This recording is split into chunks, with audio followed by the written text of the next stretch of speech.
0 milímetros. Eso es exactamente lo que crecen el pelo y las uñas de un cuerpo humano en el interior de un ataúd tras la muerte. El mito de la barba y uñas que sigue avanzando bajo la tierra es una imposibilidad biológica absoluta. Sin oxígeno ni glucosa, la división celular se detiene en seco.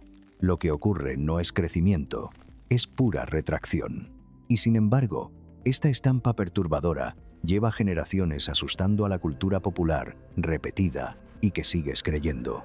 Durante los próximos minutos vas a recorrer 20 mitos documentados como este, que el sistema educativo tuvo delante y prefirió no corregir. Comenzamos con algo de historia. Iro I, el hombre que aterrorizó a Europa, medía lo que un soldado cualquiera de su tiempo. En mayo de 1821, en la remota isla de Santa Helena, los médicos que practicaron la autopsia de Napoleón anotaron una cifra que recorrería el mundo: 5 pies y 2 pulgadas. Para cualquier lector británico, aquello describía a un hombre minúsculo. Así quedó grabada la imagen durante 2 siglos enteros. El malentendido nace de una trampa de unidades, porque aquellas pulgadas eran francesas y no inglesas. La pulgada francesa de la época, el pouce, medía 2,7 centímetros, frente a los 2,5 de la inglesa. Aplicada bien la conversión, la estatura real de Napoleón rondaba el 1,68 m. Era una talla media, incluso algo por encima de la media, para un varón francés de comienzos del siglo XIX. El propio duque de Wellington, que lo derrotó en Waterloo y al que nadie llamó nunca enano, medía apenas 2 o 3 centímetros más. La leyenda del emperador diminuto y colérico no salió por tanto de su cuerpo. La fabricó el caricaturista británico James Gillray. Durante años lo dibujó como un muñeco rabioso y minúsculo, al que bautizó como el pequeño Boney. Contribuyó además un apodo cariñoso de sus propias tropas, Le Petit Caporal, el pequeño cabo. No aludía a su altura, sino a su juventud, pues mandaba a veteranos que casi le doblaban la edad. De modo que 2 sistemas de medida mal traducidos y un dibujante con mala leche bastaron para encoger a un emperador. Hay algo casi cómico en que el hombre que rediseñó las fronteras de Europa y movió ejércitos de cientos de miles de soldados haya quedado reducido, en el chiste fácil, a una simple cuestión de centímetros. El hombre que controló buena parte del continente pasó a la historia popular como el patrón de los acomplejados por su talla.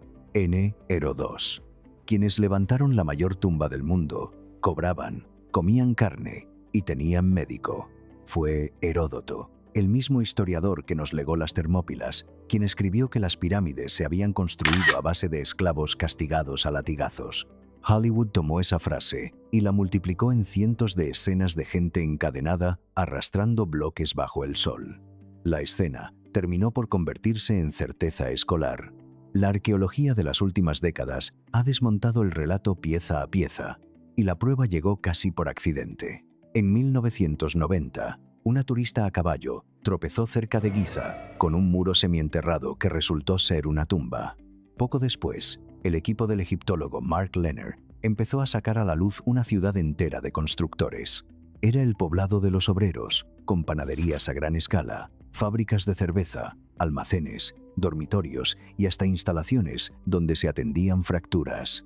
En los cementerios contiguos aparecieron tumbas dignas con inscripciones que enumeran más de 20 oficios. Iban desde el simple artesano hasta el supervisor del lado de la pirámide. Los miles de huesos de reses y cabras hallados revelan una dieta rica en carne. Según los cálculos del arqueólogo Zahi Hawass, bastaba para alimentar a unas 10.000 personas cada día. No eran esclavos, sino cuadrillas organizadas que rotaban por turnos estacionales. Eran trabajadores remunerados y tan respetados que a quienes morían en la obra se les enterraba a la sombra del monumento. El propio Hawass lo zanjó con una observación difícil de rebatir. Cuesta imaginar a un esclavo anónimo molestándose en grabar su oficio y el nombre de su cuadrilla en la piedra, y sin embargo, esas inscripciones aparecen una y otra vez en las tumbas que rodean la Gran Pirámide. Un esclavo jamás habría preparado su propia tumba para la eternidad, con estatuas y ofrendas junto a la de su faraón. Iro III. La reina más egipcia de la historia no tenía una sola gota de sangre egipcia. Cuando alguien pronuncia el nombre de Cleopatra, La mente dispara siempre las mismas imágenes. El Nilo, las pirámides, una reina nacida del país de los faraones. Su árbol genealógico cuenta una historia que no tiene nada que ver con eso. Cleopatra pertenecía a la dinastía tolemaica, fundada por Ptolomeo, uno de los generales macedonios de Alejandro Magno. Esos generales se repartieron el imperio cuando el conquistador murió sin un heredero claro. Durante casi 3 siglos, esa familia de estirpe griega gobernó Egipto sin mezclarse con la población local. Practicaban de forma sistemática los matrimonios entre hermanos para mantener la sangre concentrada. Con cada generación eran genéticamente menos egipcios, no más. Según las fuentes antiguas, Cleopatra fue la primera de toda su dinastía que se molestó en aprender la lengua egipcia. Sus antepasados habían reinado más de 2 siglos sobre el país sin hablar el idioma de sus propios súbditos. Para hacerse una idea de la rareza, imagina a una familia llegada de Atenas que se instala en Sevilla. Gobierna Andalucía durante 10 generaciones, hablando solo griego, y al cabo de los siglos, los libros la recuerdan como la familia más andaluza que ha existido. La gobernante que hoy encarna a Egipto en medio mundo descendía en realidad de Grecia. De hecho, las monedas que acuñó con su propia efigie la muestran con rasgos helenísticos y nariz prominente, bastante lejos de la imagen exótica que el cine del siglo XX fijó en la memoria del público. El egipcio fue para ella una segunda lengua, aprendida ya siendo adulta. Ero 4. El pueblo que la leyenda pinta sucio se peinaba más que sus vecinos cristianos. El vikingo que vive en la imaginación popular es un bruto desaliñado, cubierto de barro y de sangre seca. La arqueología lo desmiente objeto por objeto. En los yacimientos de Escandinavia aparecen una y otra vez peines tallados en hueso y en asta. Junto a ellos hay pinzas, limpiaorejas y pequeñas palas para limpiar las uñas. Es todo un estuche de aseo personal, enterrado con su dueño en la tumba. La propia lengua conserva la prueba más elocuente. En nórdico antiguo, el sábado se llamaba Laugardagr, que significa literalmente día de lavado. Era la jornada de la semana reservada al baño. Un cronista inglés del siglo XIII, Juan de Wallingford, dejó por escrito una queja reveladora. Protestaba de que los daneses asentados en Inglaterra se peinaban a diario y se bañaban cada sábado. Se quejaba de que, por culpa de esa coquetería, seducían con demasiada facilidad a las inglesas. Esa protesta documenta justo lo contrario del tópico. El vecino agraviado no se lamentaba de la suciedad de los vikingos. Se lamentaba de que estaban demasiado limpios y olían demasiado bien. El pueblo al que pintamos hediondo dedicaba un día entero de cada semana a lavarse. Los restos hallados en los asentamientos nórdicos revelan además problemas dentales y parásitos muy parecidos a los de cualquier otra población europea de la época, ni mejores ni peores que los de sus vecinos. El tópico del bárbaro mugriento se consolidó mucho más tarde, en el romanticismo del siglo XIX, cuando pintores y óperas reinventaron al vikingo como un salvaje de casco, con cuernos que tampoco usó jamás. Hasta le había puesto un nombre propio en su calendario. Ero 5. La sala romana que lleva siglos acusada de algo que nunca hizo. Existe una palabra latina que arrastra una calumnia de siglos, repetida en sobremesas y en documentales: el vomitorium. Casi todo el mundo está convencido de que era una sala, un lugar a donde los romanos acudían, en mitad de sus banquetes, a provocarse el vómito para seguir comiendo sin reventar. Esa sala no existió jamás. Un vomitorium era, sencillamente, un elemento de arquitectura. Era el pasillo de salida de un anfiteatro o un teatro, por donde el público entraba y, sobre todo, evacuaba al terminar. El nombre procede del verbo latino vomere, arrojar, porque el edificio parecía arrojar a la multitud al exterior de golpe. El Coliseo de Roma disponía de unos 80 de estos pasillos. Gracias a ellos, sus más de 50.000 espectadores podían desalojar el recinto en apenas unos minutos. Resulta revelador que una palabra tan concreta de la ingeniería romana acabara convertida, siglos después, en el símbolo perfecto de una decadencia que aquella civilización, al menos en este punto, jamás llegó a practicar. Es una eficiencia de evacuación que más de un estadio moderno envidiaría hoy. Ero 6. Al hombre al que atribuimos la vuelta al mundo le faltó más de medio planeta. En agosto de 1519, Fernando de Magallanes zarpó de Sevilla con 5 naves y una idea audaz. Quería alcanzar las Islas de las Especias navegando siempre hacia el oeste, hasta dar la vuelta al globo. Su nombre quedó soldado para siempre a la primera circunnavegación de la Tierra. Hoy llamamos Estrecho de Magallanes al paso austral que descubrió. Sin embargo, Magallanes nunca completó esa vuelta. En abril de 1521, murió en la isla de Mactán, en las actuales Filipinas, atravesado por las lanzas de los hombres del jefe Lapu-Lapu. Apenas había cubierto la mitad del trayecto previsto. Reconozco que este es de los casos que más me costó asumir cuando lo revisé. El nombre y la hazaña están tan pegados que tuve que ir al cuaderno de a bordo para convencerme de quién cerró de verdad el círculo.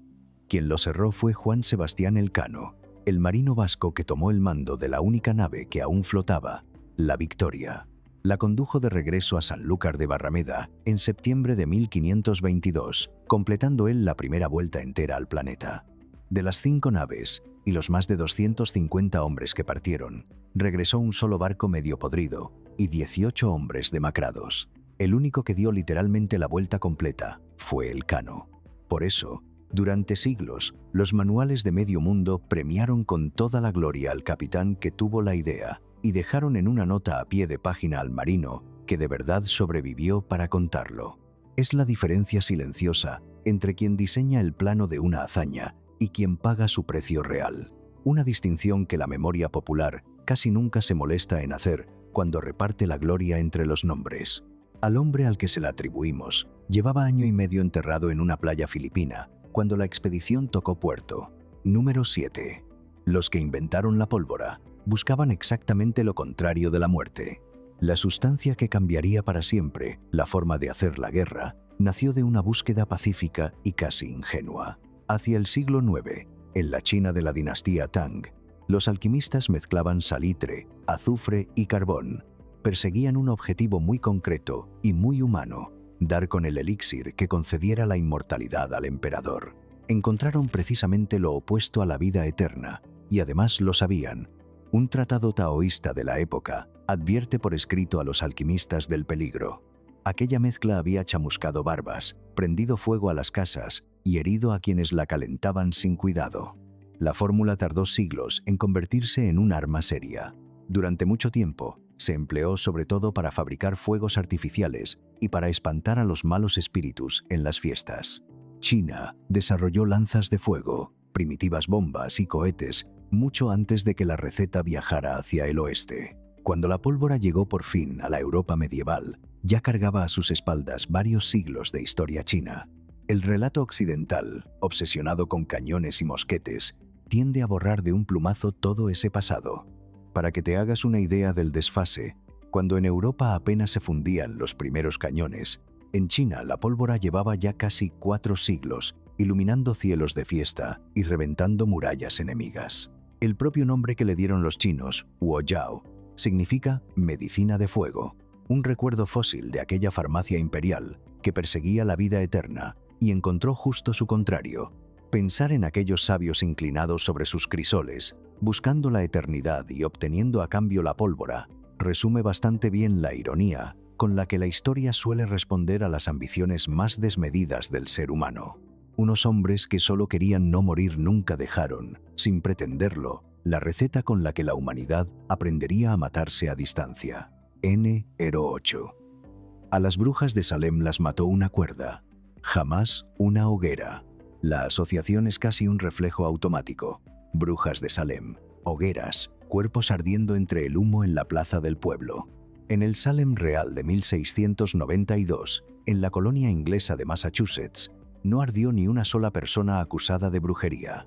Las 19 que fueron condenadas y ejecutadas murieron en la horca.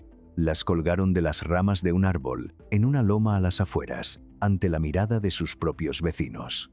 Hubo un caso todavía más sombrío, el del anciano Giles Corey, de unos 80 años.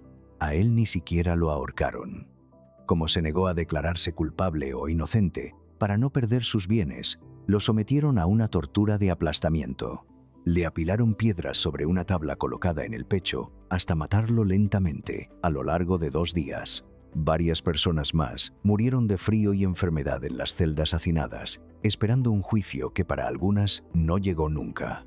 La hoguera para las brujas sí fue un castigo frecuente en buena parte de la Europa continental. De aquellas imágenes europeas se contaminó después nuestro recuerdo de Massachusetts, pero la ley de las colonias inglesas castigaba la brujería con la soga, no con el fuego. La cifra total de aquel pánico ronda la veintena de ejecutados, más varios presos que murieron entre rejas, todo ello concentrado en apenas unos meses de histeria colectiva en un pueblo pequeño. La idea de las llamas llegó después, arrastrada por los grabados europeos y reforzada por el cine, hasta sepultar bajo un fuego imaginario lo que en realidad fue una soga muy real. Que la imagen equivocada de la hoguera haya sustituido por completo a la realidad de la horca dice mucho sobre cómo una estampa dramática puede enterrar para siempre el detalle incómodo de lo que de verdad sucedió.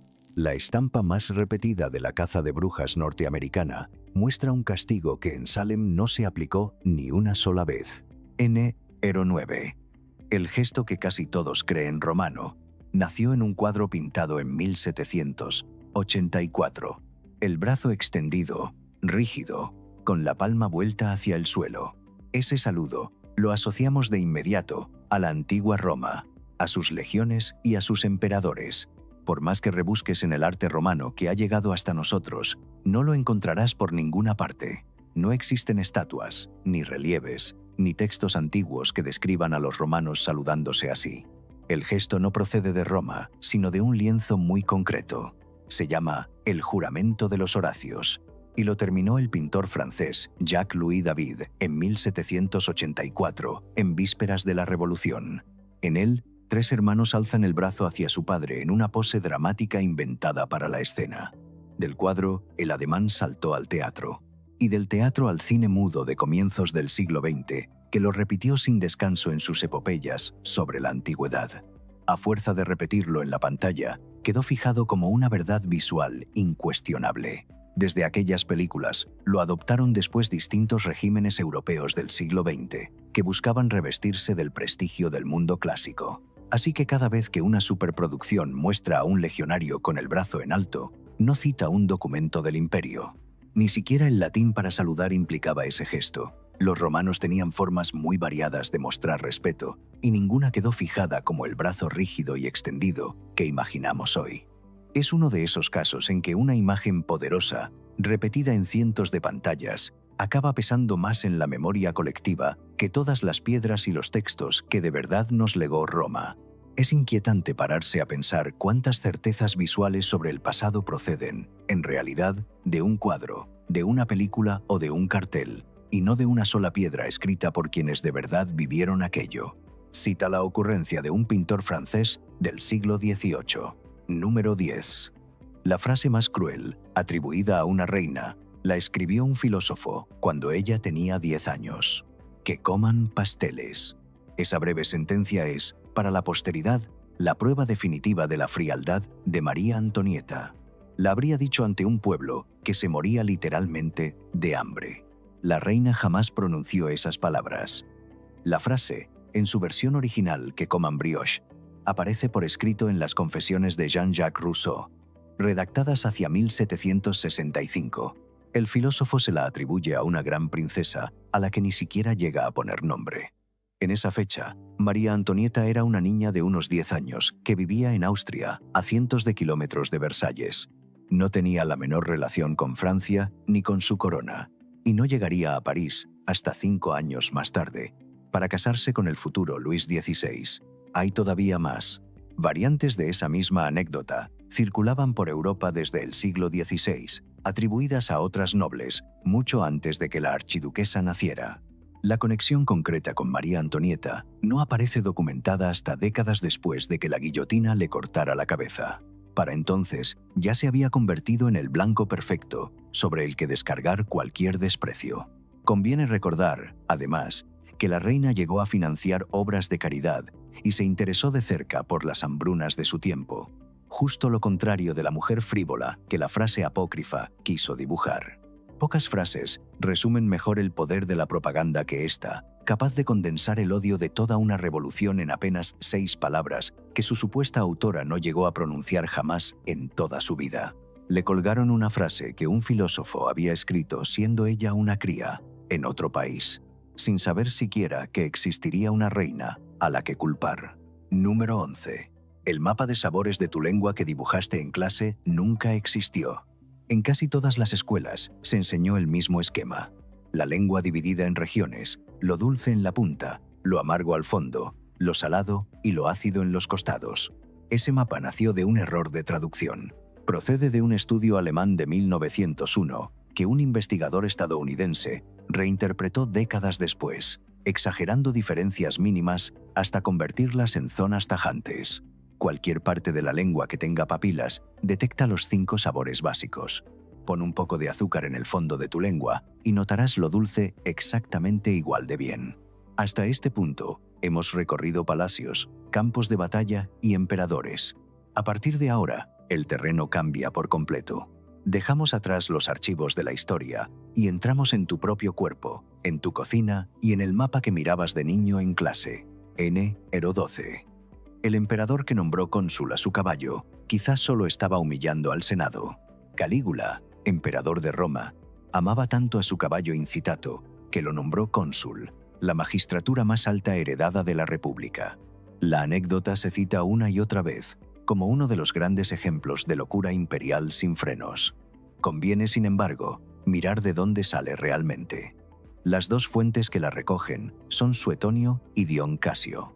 Ambos escribieron décadas después de la muerte de Calígula, en un clima abiertamente hostil a su memoria, y ninguno de los dos afirma con seguridad que el nombramiento llegara a producirse.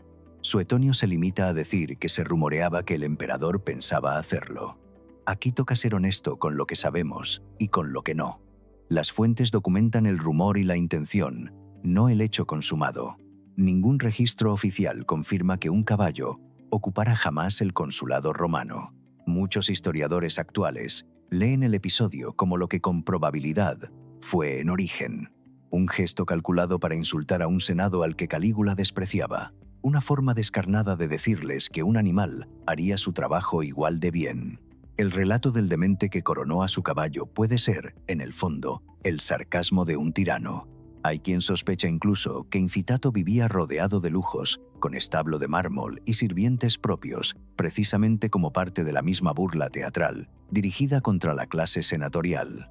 El problema de fondo es que toda la imagen de Calígula nos llega filtrada por autores que escribían para agradar a las dinastías que lo sucedieron y que tenían todo el interés en pintarlo como un monstruo. Es un recordatorio incómodo de que buena parte de lo que creemos saber sobre los emperadores más extravagantes procede de plumas muy interesadas en que pasaran a la historia como locos peligrosos o como simples bufones. Sus enemigos prefirieron transmitirlo a la posteridad como pura demencia. N. Hero. 13. El genio enterrado como un pobre recibió exactamente el funeral que mandaba la ley. Diciembre de 1791. Mozart muere en Viena y su cuerpo termina en una fosa común, sin lápida y sin un cortejo que lo acompañe. La escena alimentó durante 2 siglos la idea del genio muerto en la miseria, despreciado por una ciudad ingrata. La realidad es mucho más administrativa que trágica. El emperador José II había impuesto pocos años antes una reforma sanitaria de los enterramientos. Por motivos de higiene y de espacio, esa reforma desaconsejaba las tumbas individuales y costosas dentro de la ciudad. Para la inmensa mayoría de los vieneses de clase media, lo normal y lo previsto por la ley era precisamente la fosa común. Una fosa sencilla y reutilizable, sin monumento ni señalización permanente. Tampoco hubo una tormenta que ahuyentara al cortejo, como cuenta otra versión muy difundida. Los registros del tiempo de aquellos días describen una jornada tranquila. Mozart no tuvo un funeral de pobre. El propio término que usan los registros vieneses no es fosa de pobres, sino enterramiento común de tercera clase, una categoría administrativa rutinaria que englobaba a casi toda la ciudad. Años más tarde, el mito creció de la mano del teatro y del cine, que necesitaban un final dramático para el genio, y encontraron en aquella fosa anónima la imagen perfecta para rematarlo. Conviene separarlo, además, de otra leyenda distinta y muy posterior, la de que un Salieri envidioso lo envenenó. Una historia para la que tampoco existe la menor prueba documental seria. Tuvo el funeral de tercera clase que la ley vienesa de su tiempo prescribía para casi todo el mundo. N. Ero 14. El toro no embiste el rojo. Ni siquiera puede verlo como lo ves tú. En la plaza de toros, el rojo intenso del capote parece la chispa que enciende la furia del animal. El toro, sencillamente, no ve ese rojo. El ganado bovino es dicrómata. Su retina carece del tipo de receptor necesario para distinguir el rojo del verde. El color que a ti te grita desde la arena, a él apenas le dice nada. El verdadero detonante de su carga es el movimiento brusco de la tela agitada, y no el tono que tenga. Se ha comprobado en pruebas controladas. Los animales embisten con idéntica furia capotes blancos, azules o verdes, siempre que se muevan igual ante sus ojos. Si el rojo sigue presente en la fiesta, es por dos razones que nada tienen que ver con la visión del toro. La primera es el puro peso de la tradición. La segunda es un motivo muy práctico. Sobre el paño rojo, la sangre del animal herido se disimula y resulta mucho menos visible para el público de las gradas. El color elegido para el espectáculo no enfurece a la bestia. El propio capote de brega no siempre fue rojo. Durante siglos, los lidiadores manejaron telas de colores muy diversos, y el rojo de la muleta se generalizó relativamente tarde en la historia del toreo. Ocurre lo mismo con otros animales que la cultura popular cree obsesionados con un color, cuando en realidad solo responden al movimiento, a la silueta que se acerca o al simple sobresalto. Así que el famoso duelo entre el rojo y la fiera, repetido en carteles y en dibujos durante generaciones, es en el fondo un puro malentendido sobre cómo funciona de verdad el ojo de una res. Conviene recordarlo la próxima vez que alguien repita que al toro lo enciende el color, porque en ese gesto tan común se cuela, sin que nadie lo note, más de un siglo de desconocimiento sobre la vista de los animales. Sirve en realidad para tranquilizar al espectador que mira desde el tendido. N. Ero 15. El agua de tu lavabo no sabe en qué hemisferio del planeta está girando. Circula una idea que suena de lo más elegante. En el hemisferio norte, el agua de los desagües giraría en un sentido, y en el sur en el contrario, por efecto de la rotación de la Tierra. A la escala de un lavabo o de un inodoro, eso sencillamente no ocurre. El efecto Coriolis sí gobierna el giro de los grandes sistemas atmosféricos, como los huracanes que abarcan cientos de kilómetros, pero en una pila de cocina es millones de veces demasiado débil para imponer su voluntad. El sentido en que gira tu agua lo deciden otras cosas mucho más prosaicas. La forma del recipiente, la posición exacta del desagüe y cualquier movimiento residual que el líquido ya traía antes de soltarse. Puedes llenar dos lavabos idénticos en la misma ciudad y verlos vaciarse en sentidos opuestos. La latitud no tiene absolutamente nada que ver en ello. En los experimentos serios, solo se detecta el efecto con agua perfectamente quieta durante muchas horas, en tanques simétricos y aislados de toda vibración. Por eso, los espectáculos para turistas junto al Ecuador, en los que un guía vierte agua y enseña giros opuestos a 1 metro de distancia, son un truco de muñeca, no física. El planeta entero gira bajo tus pies en este preciso instante. El experimento clásico que sí logró medir el efecto necesitó un tanque circular, agua reposando casi un día entero y una sala blindada contra la menor corriente de aire o vibración. En tu casa, en cambio, basta el chorro del grifo o la simple inclinación del fregadero para borrar por completo una fuerza tan diminuta como la que ejerce la rotación del planeta a esa escala. Es uno de esos mitos que sobreviven porque suenan a ciencia y porque casi nadie se molesta en llenar 2 veces el mismo lavabo para comprobar, con sus propios ojos, que el cuento no se sostiene por ningún lado. Tu desagüe ni se entera. N. Ero 16. El animal que cambia de color casi nunca lo hace para esconderse. El camaleón es, para casi todo el mundo, el maestro indiscutible del camuflaje. Sería el bicho que muda de color para fundirse con la rama o la hoja sobre la que se posa. El camuflaje, en realidad, es lo de menos en su caso. La mayoría de las especies cambian de color sobre todo para regular su temperatura. Se oscurecen para absorber más calor del sol y se aclaran para reflejarlo. También cambian para comunicarse con otros camaleones de su entorno. Un macho enfadado o en pleno cortejo exhibe colores intensos que funcionan como un mensaje, nunca como un escondite. Su tono de base ya suele parecerse bastante al entorno en el que vive. Decir que el camaleón cambia de color para esconderse es casi como decir que enrojecemos de vergüenza para camuflarnos, confundiendo una señal involuntaria del cuerpo con una estrategia de ocultación que el animal nunca planea. Los cambios más espectaculares hablan de su estado de ánimo y de su temperatura, y no de un intento de volverse invisible. N-17. Los sentidos que estás usando ahora mismo y que la escuela olvidó contarte. 5 sentidos: vista, oído, olfato, gusto y tacto. La lista se aprende de memoria en primaria, y ahí se queda cerrada para el resto de la vida. Esa cuenta, sin embargo, se queda enormemente corta.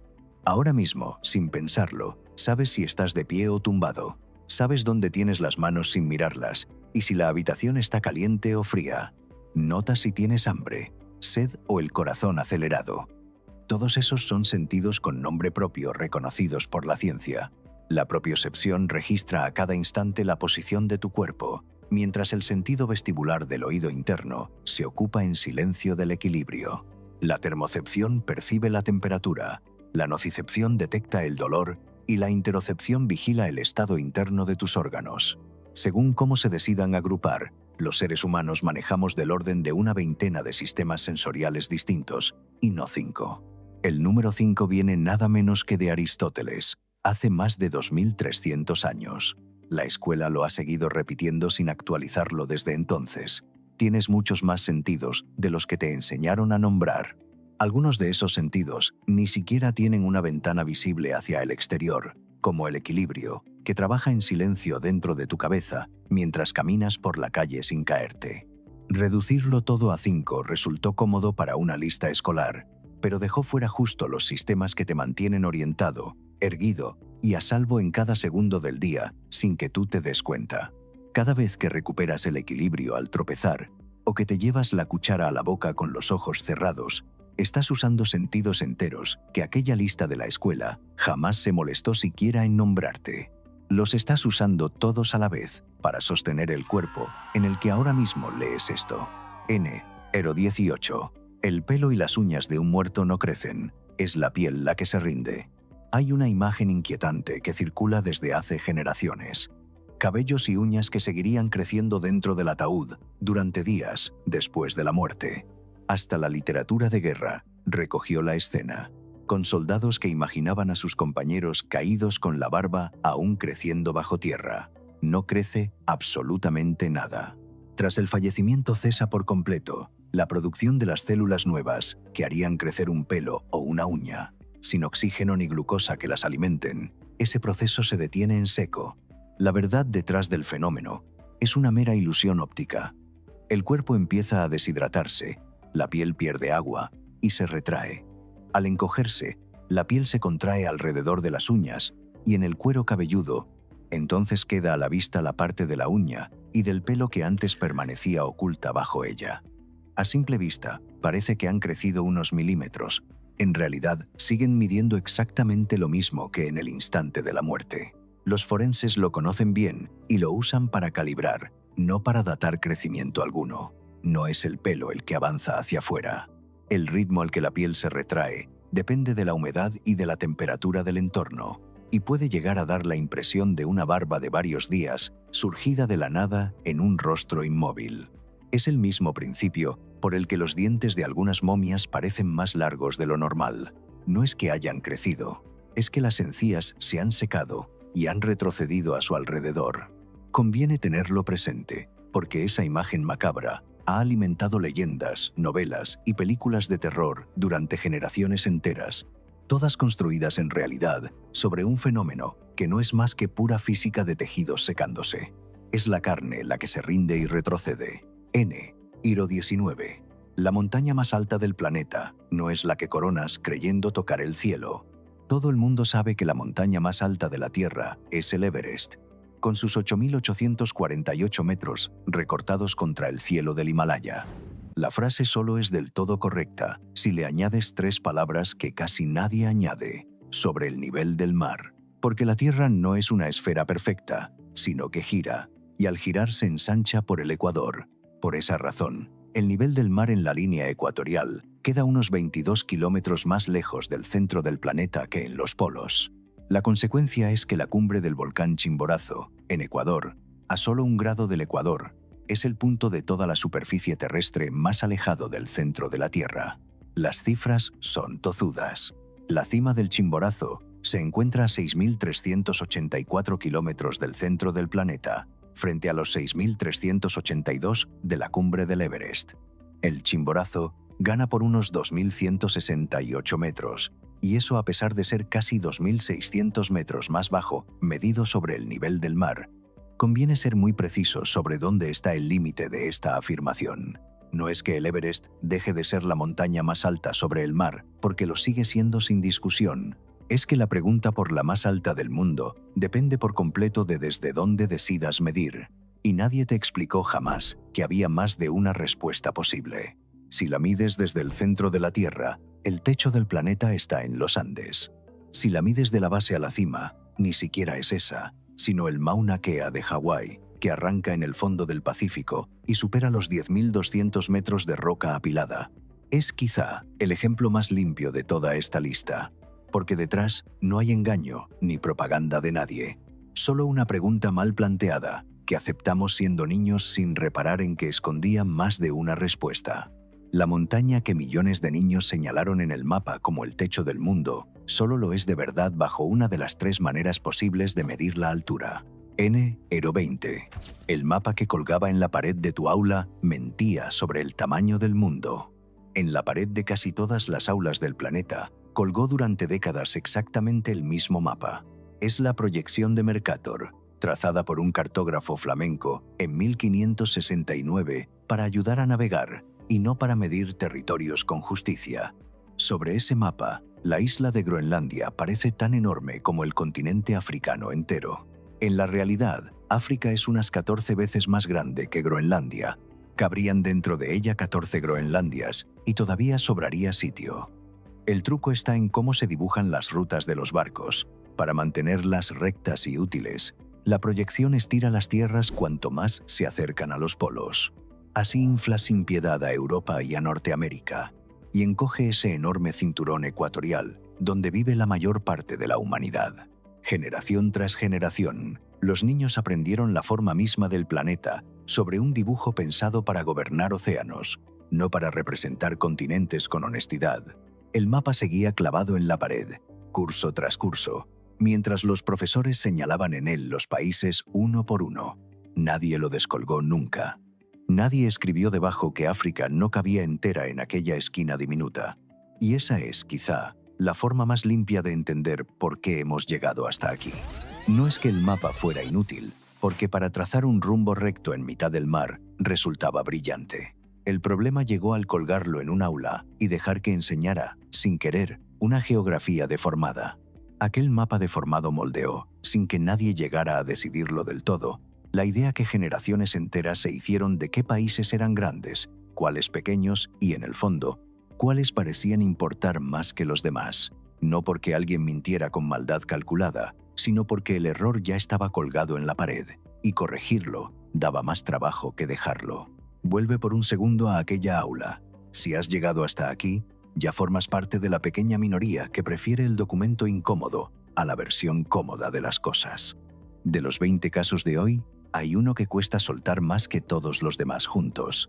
Si crees saber cuál fue el que más te removió por dentro, escríbelo en los comentarios con la palabra Mercator delante. Es nuestra forma de reconocernos entre quienes hemos aprendido a mirar 2 veces. El botón de suscripción no es un favor que me hagas a mí, es la manera de pedir más expedientes exactamente como este. En el próximo recorrido abrimos los archivos de un solo imperio, dato a dato, con sus fuentes primarias sobre la mesa. Ya sabes por dónde vamos a empezar. Y si algo une a los 20 casos de hoy, no es la maldad de nadie, sino la pereza tranquila con la que una sociedad entera decide que ya habrá tiempo de corregir lo que enseña a sus propios hijos.